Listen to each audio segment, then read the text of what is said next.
This is a Scream Queen production.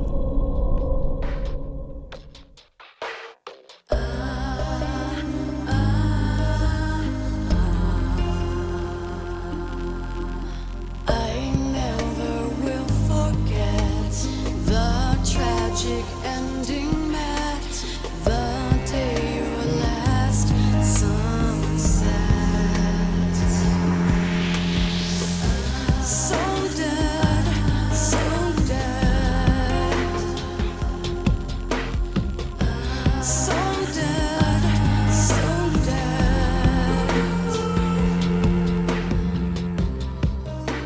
Welcome to another episode of So Dead. I'm your host, Jenn Carpenter. Today's episode starts with a question. What do the cities of Benton Harbor, Michigan, Manitowoc, Wisconsin, and Ludington, Michigan have in common, besides murder? Aliens. As far as murders go, Manitowoc is, of course, the home of the Avery clan and ground zero for the docuseries Making a Murderer, which we've all seen by now in some capacity, if only in the memes, right? Benton Harbor is/was home to Michigan's infamous long-haired cult, the House of David, which we've talked about on the show, and Ludington borders Manistee National Forest, where countless bodies have been dumped over the years, including the body of Rachel Timmerman, which I talked about back in season 2 of the show. But today, shockingly, we're not going to be talking about murder very much. We're going to be talking about aliens, maybe, probably. Raise your hand if you have heard of the Bermuda Triangle. Now put your hand down because I can't see you and you're probably driving, which requires you to use both hands. If you're listening to a true crime podcast, and spoiler alert, you are, chances are you were obsessed with all things weird and spooky as a kid, and that includes the Bermuda Triangle. I know that I definitely had a big thing, like we're going to figure this thing out, right? What's this Bermuda Triangle mystery? Yeah, no, we never figured it out. Located in the North Atlantic Ocean, the triangular-shaped area between Miami, Bermuda, and Puerto Rico has been responsible for the disappearances of dozens of ships and planes over the decades, many of them under suspicious circumstances. My core memory of the Bermuda Triangle is the time that David Copperfield did a show there when I was like 8. You can still watch that on YouTube, but yeah. But what if I told you that there is another triangle much closer to home that is responsible for more disappearances per unit area than the Bermuda Triangle? It's called the Lake Michigan Triangle because it is in the middle of Lake Michigan. What, right? Mind blown. The northeast point is the city of Ludington, which I'm sure many of you have visited on a beautiful summer day. Then it stretches north across the lake to Manitowoc, Wisconsin, then all the way south to Benton Harbor, Michigan, home of the House of David, which means the eastern side of that triangle, the Ludington to Benton Harbor side, spans the majority of Lake Michigan's coastline.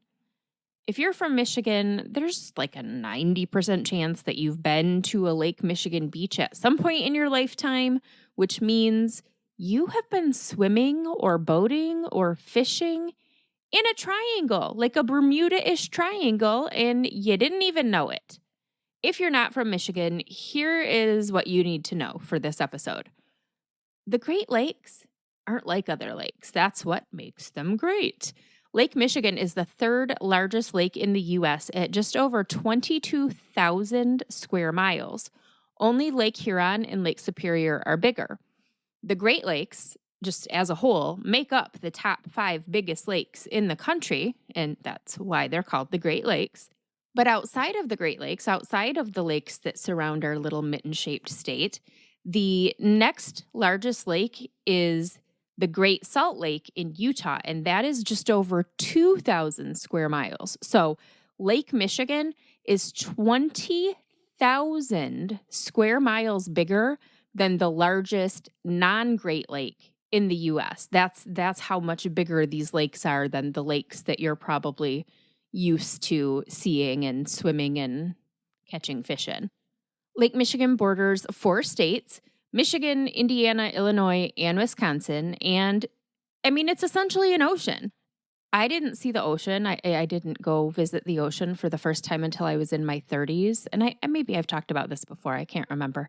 But I expected it to be like this spiritual, life-changing experience. But aside from, the added spiciness of possible shark attacks, it was not a lot different than standing on the Lake Michigan shoreline looking out over the water. Out-of-staters are always so surprised by the magnitude of the Great Lakes. So, as we get into this episode, don't let the word lake confuse you. Lake Michigan is nothing like your summer hangout swimming hole lake. It is much more like the ocean. So, just picture that for this episode, a sharkless ocean. Now, this is how the website The Vintage News describes the mitten's own little geometric shape of mystery. The Lake Michigan Triangle is believed to have caused numerous shipwrecks and aerial disappearances over the years.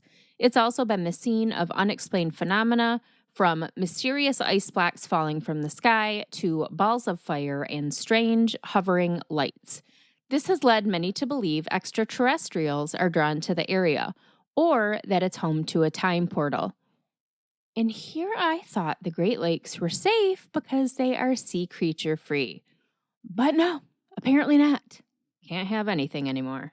The Lake Michigan Triangle tragedies date all the way back to the 1600s, at least as far as official records go.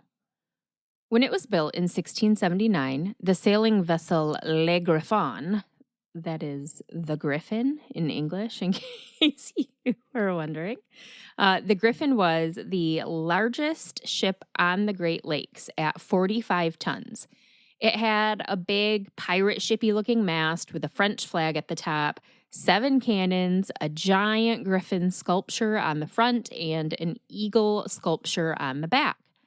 It was said that the local Seneca and Iroquois tribes felt so threatened by the construction of this large ship on their waters that they felt it was a threat to the Great Spirit. They tried on more than one occasion to set it on fire before it launched. So it wasn't just the biggest ship that had ever, hit the Great Lakes. It was the first big ship. So only canoes had ever traveled the Great Lakes at this point, and then here they're building this fucking Jack Sparrow ship, and the tribes were not comfortable with it at all. So they kept trying to set it on fire and burn it down. When that didn't work, an Iroquois prophet was said to have cursed the ship. He told the captain, "She will sink beneath the deep waters, and your blood shall stain the hands of those in whom you trusted." On August 7th, 1679, the ship set sail on her maiden voyage with a crew of 32 men on a mission to find a route from the Great Lakes to Japan and China, so like a northwestern passage to China and Japan, so that they could expand their trade options in the New World.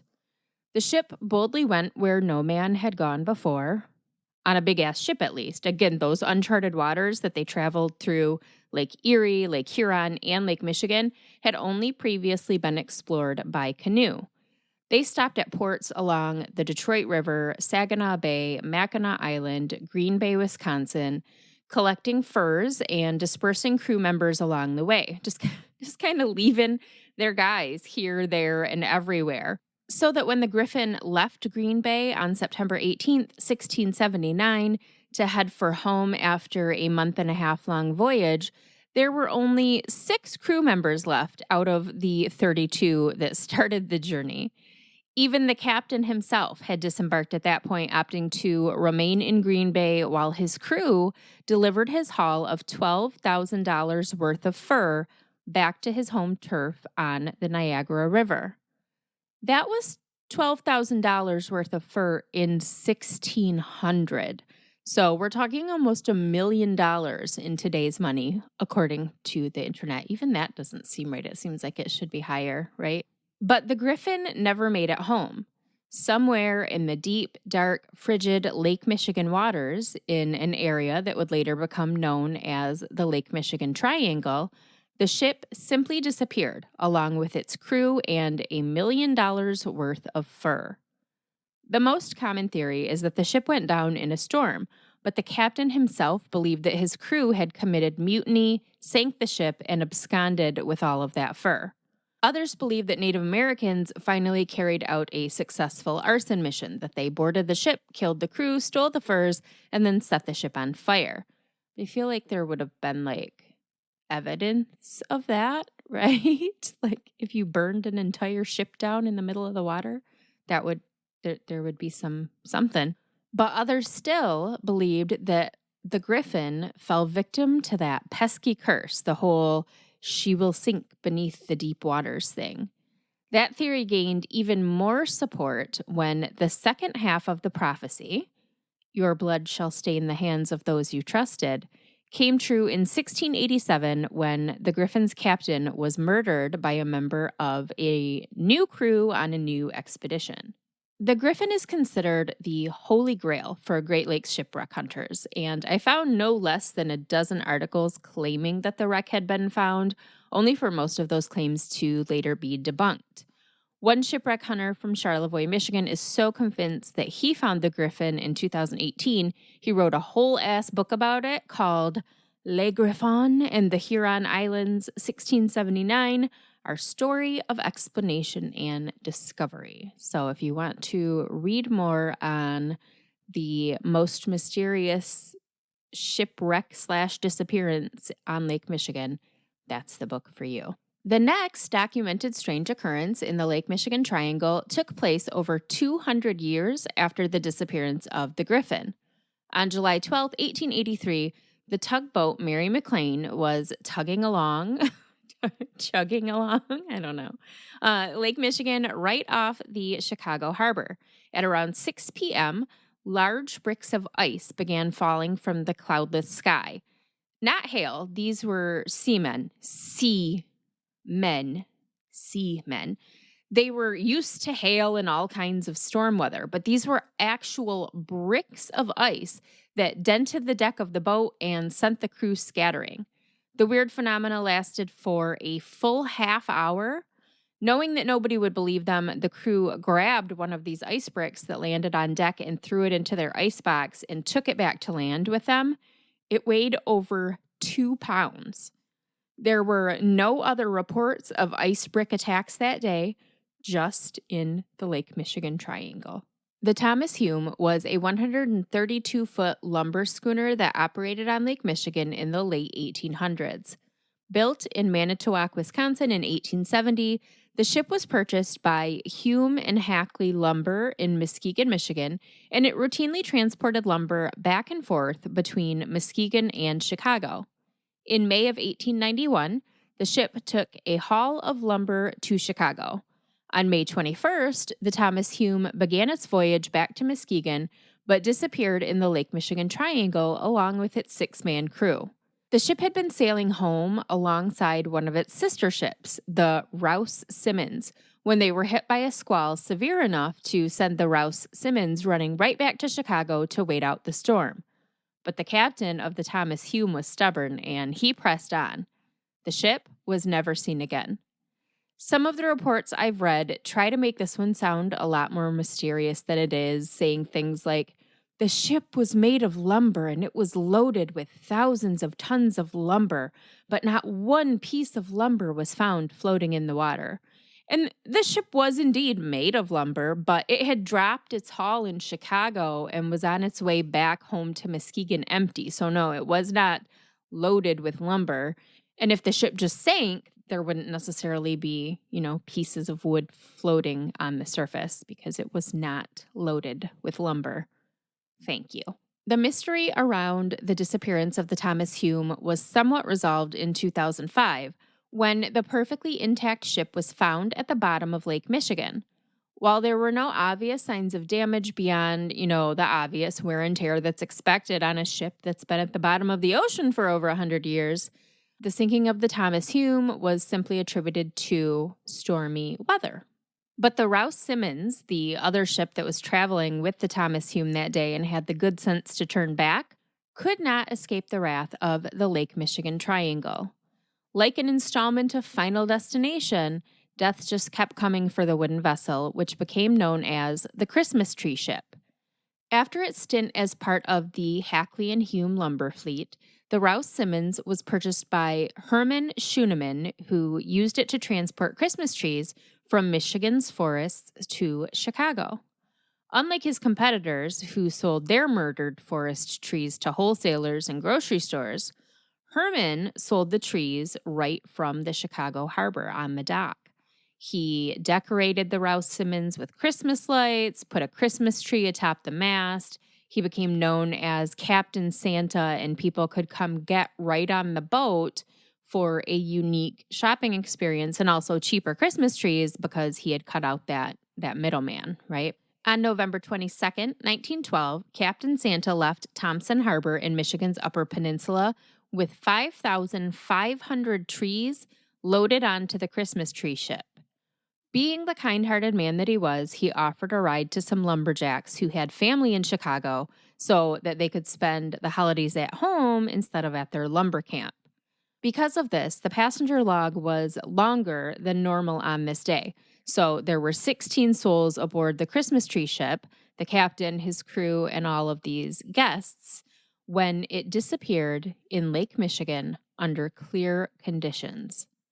It was last spotted by a life-saving station, waving a distress flag as it sailed 5 miles offshore during a storm. So it was storming, but again, it was clear, and this life-saving station could see the ship. Because of the way the wind was blowing and the way the waves were flowing, their lifeboats couldn't catch up to the vessel. They were coming kind of from behind to try to catch up with them, and they would never catch them. So they radioed another life-saving station a bit further south, which was in the direction the Rouse Simmons was headed, hoping that they could, head them off. So the Two Rivers Life-Saving Station launched a lifeboat to intercept the failing Christmas tree ship. But by the time help arrived, the Christmas tree ship and all 16 of its passengers had simply vanished into thin air. Unlike our other missing ships, though, this one left remnants behind. Christmas trees washed up along the Lake Michigan coastline for years to follow. And in 1923, over a decade after the Rouse Simmons disappeared, Captain Herman Schuneman's wallet was caught in a Wisconsin fisherman's net.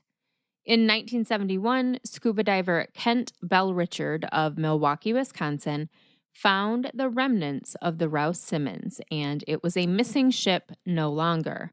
It went down so violently, whatever happened, storm, rogue wave, it went down so violently that it left a 10-foot gash at the bottom of Lake Michigan. And it was still loaded with Christmas trees. All right, so right now you guys are probably thinking to yourself, like, this is all interesting and all, but Jen, what about the aliens? Here they come. November 26th, 1919 was Thanksgiving Eve. It was cold, foggy, rainy, dark. You guys know what Novembers are like here in Michigan. They're miserable. And then just before 8 p.m., the sky lit up with a phosphorescent glow. The ground began to shake, windows in houses began to break, electric and phone service went out, and then, according to the lighthouse keeper at Grand Haven, what looked like a ball of fire appeared to fall in the lake about 15 miles south of me. I thought it was a falling star. I could hear it whistle during its terrific rush toward the water. When it seemed to strike the water, a flash of flame shot into the air and caused a great disturbance. While scientists who were nowhere near the site of the incident quickly wrote it off as a meteor, local officials weren't so sure. The headline of the Grand Rapids Press the next day read, "Meteor fell in lake," or "there was a quake." "Aurora went on a spree," or ... something happened. The fancy scientists of today still believe the event was a meteor strike, but locals are less sure. as strange lights have been spotted several more times over the years in the exact same spot, just kind of hovering there right over the Lake Michigan Triangle. The Rosabelle was a wooden double-masted schooner owned by, wait for it, you guys know how much I love it when worlds collide, owned by the House of David. As I expect you all to recall with complete clarity, the House of David was a long-haired baseball-playing cult that fell apart due to a sex scandal involving their king and underage girls, which, how strange considering that abstinence was the House of David's number one rule. Now, part of the whole sex scandal situation involved a sketchy little island the House of David owned called High Island. If you're a longtime listener, you know that Michigan does not have a very good history when it comes to islands. North Fox Island was used as home base for an elaborate child pornography ring. Beaver Island was invaded by a Mormon pirate cult, and High Island was used as a secret getaway for House of David members who wished to, allegedly, rape young girls far from prying eyes. And the Rosabelle was the ship that the House of David used to travel back and forth between High Island and their home base in Benton Harbor. On October 30th, 1921, Rosabelle left High Island bound for Benton Harbor with a crew of 9. Or was it 11? Maybe 13? The accounts vary, and I cannot think of a single reason that the House of David would lie about how many people were on board that ship, would you? Maybe because there were some underage girls on the ship among a bunch of grown-ass men, maybe, probably. Either way, you know how this story goes by now. Something went very wrong when the ship hit the Lake Michigan Triangle and it simply disappeared. It was found days later near Milwaukee, floating upside down with nary a long-haired cult member in sight. It appeared to have been in a wreck, but there were no reports of a collision or any other missing or damaged ships in the area. So it crashed, but nobody knows into what. Now let's talk about George Donner. No, not the George Donner that led the disastrous Donner Party and turned his people into cannibals. The George Donner that disappeared in the Lake Michigan Triangle. Let's stay on topic here, people. On April 28th, 1937, Captain George R. Donner celebrated his 58th birthday aboard his ship, the O.S. McFarland, or maybe the O.M. McFarland. I read several articles and it seemed like the name was interchangeable. Every other one was the OS or the OM. Nobody could get it together. We'll just call it the McFarland. Anywho, celebrating might be exaggerating a bit because the captain had spent the better part of the evening navigating through the rough, ice-jammed waters of Lake Michigan. The McFarland was carrying nearly 10,000 tons of coal from Erie, Pennsylvania to Port Washington, Wisconsin. It had traveled through Lake Erie, Lake Huron, and the Straits of Mackinac before hitting the treacherous Lake Michigan Triangle. But the seasoned captain was able to keep his ship out of harm's way, no iceberg collisions to be had, and at 10:15 p.m., when they were just a few hours from port, he turned the helm over to his second mate and he retired to his cabin to get some rest. He told the second mate to wake him up when they were about to arrive at their destination. He was seen entering his cabin. He was heard moving about inside his cabin for a bit. But when the second mate went back to wake him 3 hours later at around 1:15 in the morning, he was nowhere to be found. His door was locked from the inside, so the crew member was, knocking on the door, calling his name to no avail. At first, he just thought the captain was sleeping heavily, but when he got no answer, he had to, break into the door because it was locked from the inside, and he found the captain missing. Couple things. There was only one way in and out of the cabin. The 2 small port windows in the cabin were not nearly large enough for the captain to have climbed through, fallen through, been pushed through, any of that. And again, the door was locked from the inside, which would indicate that the captain never left the room. But he was gone. Every inch of the ship was searched over and over. Rescue boats searched the surrounding waters. A call was put out to nearby ships to watch for any sign of the missing captain in the water, but he was just gone, vanished into thin air, in his cabin, on his boat, in the middle of the Lake Michigan Triangle. Next up, we've got the most infamous disappearance from the Great Lakes Triangle, the disappearance of an entire fucking airplane full of people. In season 1 of So Dead, I told you about the crash of Northwest Airlines Flight 255. But before Flight 255, there was Northwest Airlines Flight 2501. On June 23, 1950, Northwest Orient Airlines Flight 2501 departed New York bound for Seattle with 55 passengers and 3 crew members aboard.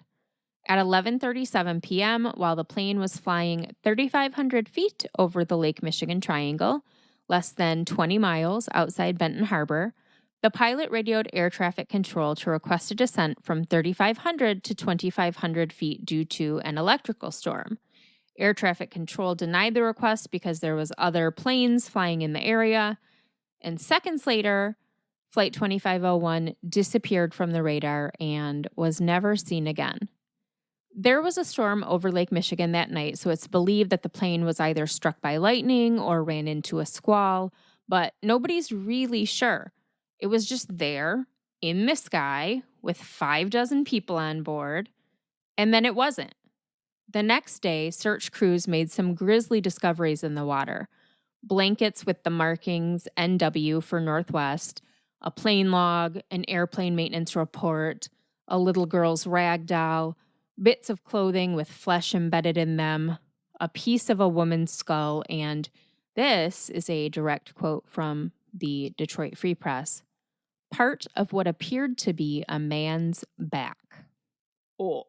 Before long, so many body parts were washing up on shore that beaches from South Haven to Benton Harbor were temporarily closed.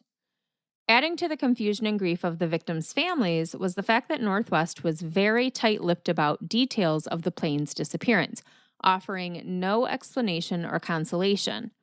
Body parts were quietly buried in mass graves unbeknownst to families, and officials just seemed very eager to keep a tight lid on the whole thing. At the time of Flight 2501's disappearance, it was the worst disaster in aviation history. The plane still has not been found, despite exhaustive searches over the years, and it remains the only commercial plane in the US of A to ever just completely disappear. All right, friends, I have saved the weirdest incident for last, only because it's the most recent. But it, definitely makes for a grand finale. Let's talk about the disappearance of Stephen Kubacki. In February of 1978, Stephen Kubacki was a 23-year-old senior at Hope College in Holland, Michigan. He was described as brilliant, free-spirited, adventurous, and very outdoorsy, but also a big Dungeons and Dragons guy, so he was well-rounded. He'd climbed mountains in Europe. He'd left a love in Germany. He'd lined up a job with the local newspaper after his college. His father was getting ready to sign the family house over to him. He loved to go cross-country skiing. On February 18th, 1978, Stephen said goodbye to his roommate and he headed out for a day of skiing and adventuring. When he hadn't returned by the following day, authorities were alerted. They searched the area where Stephen was believed to have been headed, and they found his skis and his backpack near the Lake Michigan shoreline, along with footprints that appeared to indicate Stephen had walked out onto the ice, straight into the Lake Michigan Triangle, where he promptly disappeared. But wait, because this one gets weirder. Stephen was presumed dead. It was theorized that he'd fallen through thin ice on Lake Michigan and drowned in the Triangle. He was awarded his bachelor's degree in absentia. His family back in Massachusetts grieved him. And then, a full 13 months later, Stephen Kubacki came back to life. On May 5th, 1979, Stephen claimed to wake up in a field in Pittsfield, Massachusetts, a full 700 miles and 15 months away from his last memory, which was of skiing on a Lake Michigan beach in February of 1978. He had no idea where he was or when he was, although he knew exactly who he was. His memory prior to his disappearance was perfectly intact. He had no idea he'd lost an entire year until he picked up a newspaper and saw the date. He was wearing clothes he didn't recognize, had new shoes, new glasses, $40 in cash, and a backpack full of maps and mementos suggesting he'd traveled the entire country from Chicago to Reno to San Francisco, and now here he was in Massachusetts, his home state. In a very Forrest Gump-like quote before Forrest Gump was a thing, because this was the 70s, he said, "I feel like I've done a lot of running." One of the items in his backpack, a t-shirt from a marathon in Wisconsin, suggested that he did at least do a little running. Stephen was reunited with his family. He allowed medical professionals to examine him physically, but he would not consent to a mental evaluation because he was in a perfectly healthy frame of mind. Listen.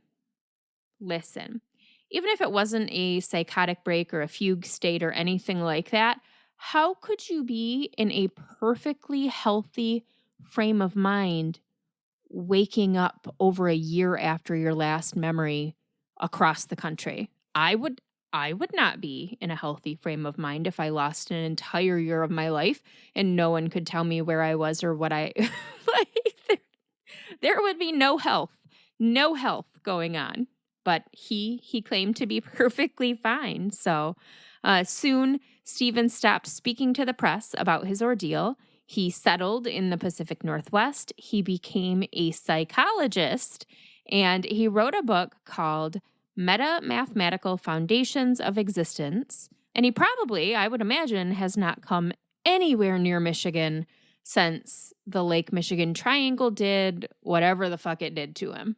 There are a lot of stories about the Lake Michigan Triangle, many of them nothing more than campfire fodder. Even the ones that are based in truth have been embellished to make them sound spookier or more mysterious. It's 2022. Who gives a shit about facts anymore, right? Well, here's a fact. There are over 6,000 shipwrecks at the bottom of the Great Lakes. Like, actively over 6,000 wrecked ships just chilling at the lake bottom. Over 1,500 of those are in Lake Michigan. It stands to reason that some of them would be inside the Lake Michigan Triangle, right? Because let's be transparent here. That triangle takes up the bulk of Lake Michigan's surface area. So, like, the ship thing, I don't know. But what about the disappearing plane? Even though they found enough debris and remains to surmise that the plane had probably exploded either in the air or when it hit the water, how has not one piece of the actual plane been found? What about these 2-pound blocks of ice falling from a clear blue sky, or the meteor crashing right down into the middle of the triangle? The missing ship captain from inside a locked room? And what about Stephen fucking Kubacki? Like, that is wild, right? It's weird. Let's make it weirder. What if I told you that not only does Lake Michigan have a triangle, a la its famous ancestor, the Bermuda Triangle, but it also has a Stonehenge. And that Stonehenge is, of course, located inside the Michigan Triangle. In 2007, nearly a mile below the lake's surface, researchers found a peculiar set of aligned stones that appear to be at least 10,000 years old. And on one of those stones, what appears to be a carving of a mastodon. Many of the stones have what look like carvings on them, but this one, you look at it, and I mean, it definitely looks like someone carved an animal into this stone a mile underwater. The location of this discovery has not been shared, as it is still being studied by archaeologists and historians and the like, but it just adds more fuel to that raging inferno of a rumor that there's something supernatural or extraterrestrial in nature about the Lake Michigan Triangle. What do you guys think? that's all I've got on the Lake Michigan Triangle today. Thank you for coming to my Dead Talk. I didn't have like one main source for today's episode. It was a lot of little stories, so a lot of different resources, but I will have them all listed on the page for this episode on the So Dead website. And now it's time for the return of liquid cheese. So, last year we were doing this and I was trying to keep it all true crime themed. And towards the end, I was telling you, like, oh, I'm running out of the crime, right? I'm running out of crime themed topics and to discuss and stories, personal stories to tell. Well, as luck would have it, I've got a brand new one because a crime has happened to me. If you follow me on TikTok or follow the Dead Time Stories pages on social media, or if we know each other in real life, then you know some of this already. If not, hold on to your butts. So, my store, my bookstore and gift store, is true crime themed, right? So, it's full of cameras.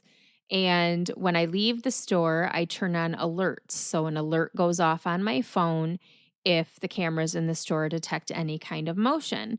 And I get at least a few alerts a day. It's usually, someone walking by the store really close and they come up to the window, maybe even put their face on the glass. Stop doing that. I have to clean that glass, guys.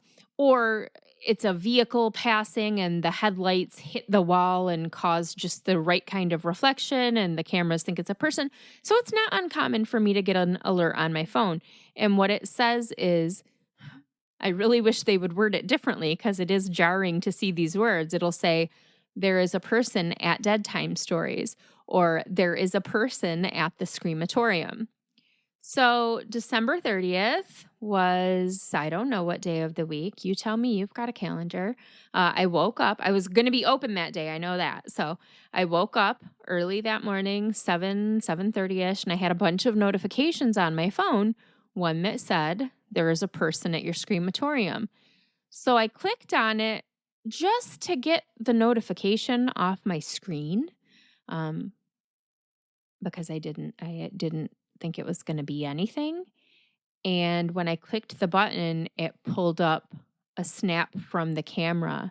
And that snap was of a face, a human face, not a ghost face, a human face staring right back into the camera for a split second before a hand reached up and yanked the camera off the wall.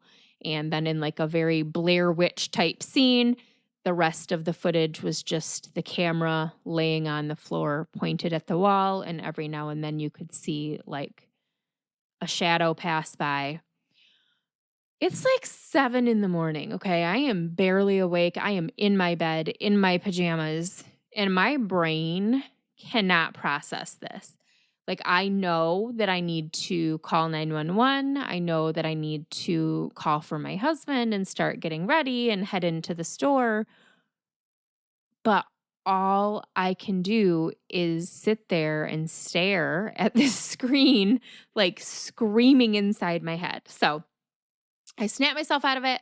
I call 911. I scream down to Dax, like, we got to go. There's somebody in the store. We got to go. So I'm talking to 911. I'm trying to get ready to go. She asks me, is he still in the store? And I was like, I don't know. I don't know. He threw the camera on the ground. Oh my God, I've got a couch in there that like I rest on. He could be sleeping in my back room. I don't know where he is.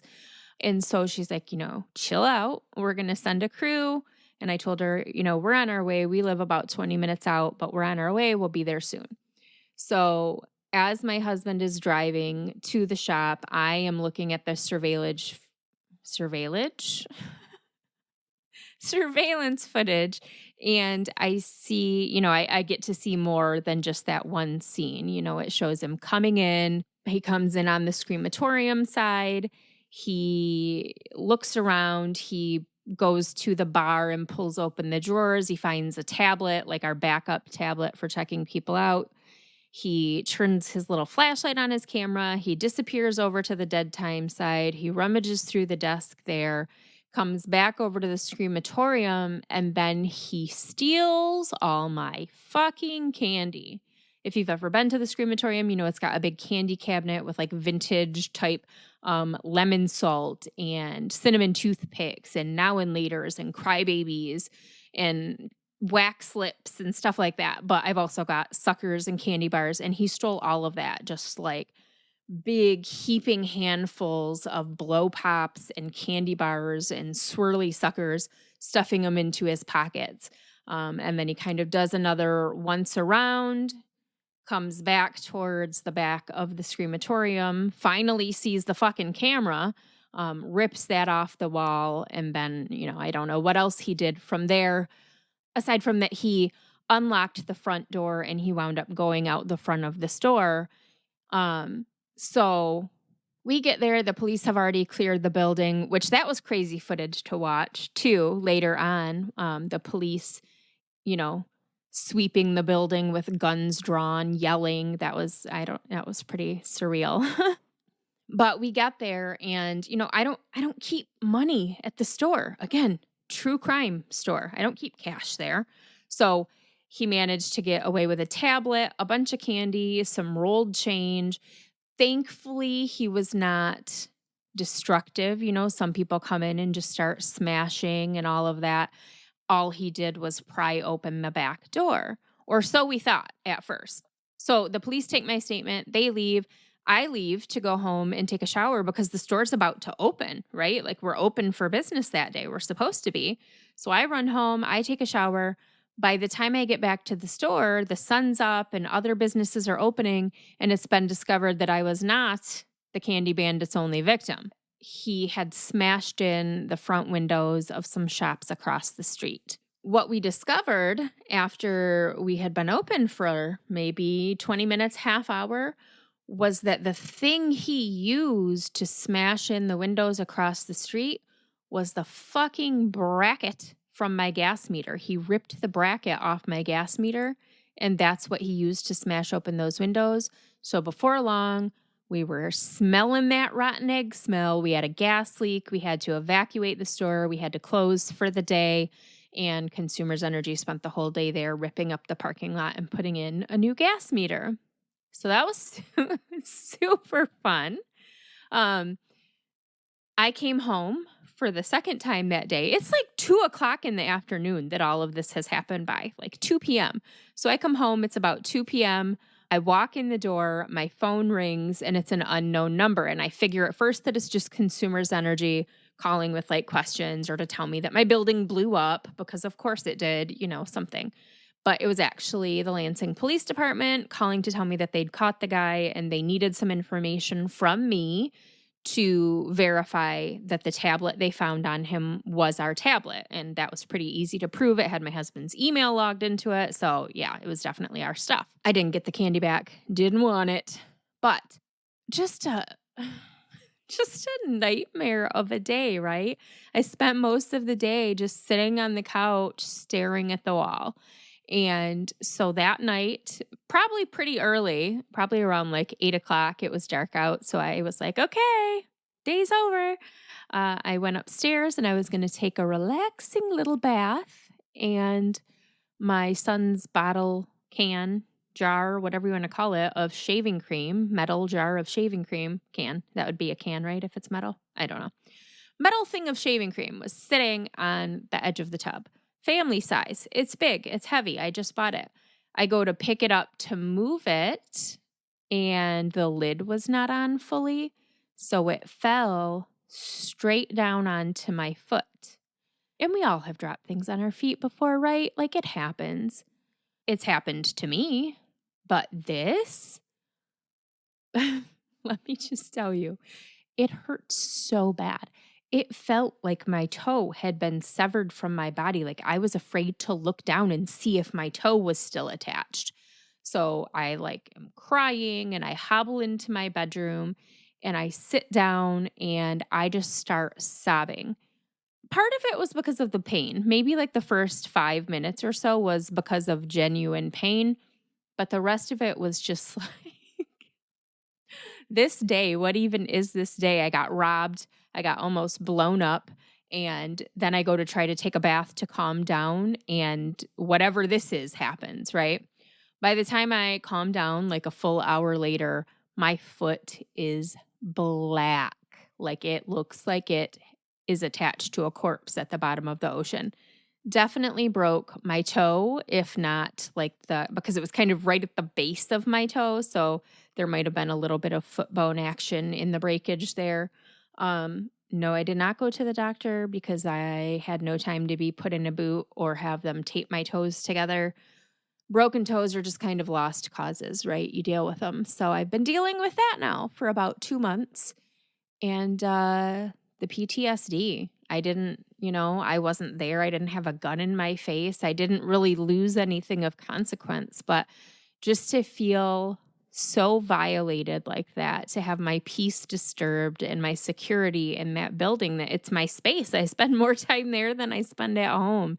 To have that violated in such a way, I have really struggled with. When I was in my early 20s, I had a vehicle stolen out of my driveway, and they found the vehicle about a week later, and I refused to ever drive it again. I was like, no, just sell it. I'm going to get a different car. I'm not going to drive that anymore. It's tainted. Well, you can't do that when it's a building. You have to go back. I had to go back the next day. And I love my store, and I hate that someone has been able to take so much from me.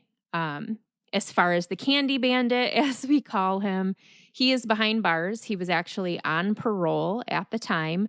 He had absconded from parole back in April, so he had been missing since April when this happened in December. And so he's got to serve out a bunch of sentences. I think I added him up and it was like 40 years worth or something crazy. He's got to serve a bunch of sentences for breaking his parole before he even gets charged with robbing my shop. And again, I wasn't his only victim that day. He hit a couple shops across the street from me, as well as I believe the police said they think he hit like 8 places that day alone and is responsible for just a ton of break-ins around the area. So doesn't sound like we'll be dealing with him again anytime soon, if at all. But the whole thing has just been such an ordeal. And this first year of business ownership has not been the easiest on me, but we are making it through. So that's my crime story for this liquid cheese. Got robbed. Fun stuff. So last week was our first true crime story time. Got another one coming up next week. Hope you guys are liking those little mini-sodes during the off weeks. I'm going to keep them up for as long as I can. A new full-length episode of So Dead is coming your way in a couple of weeks. In the meantime, make sure you're following me on the socials, on TikTok under Scream Queen 517, on Facebook, the Facebook discussion group for the podcast. Just, lots of fun stuff going on there. So make sure you're following me and keeping up on the socials. And as always, keep shining, you magnificent what the fucks.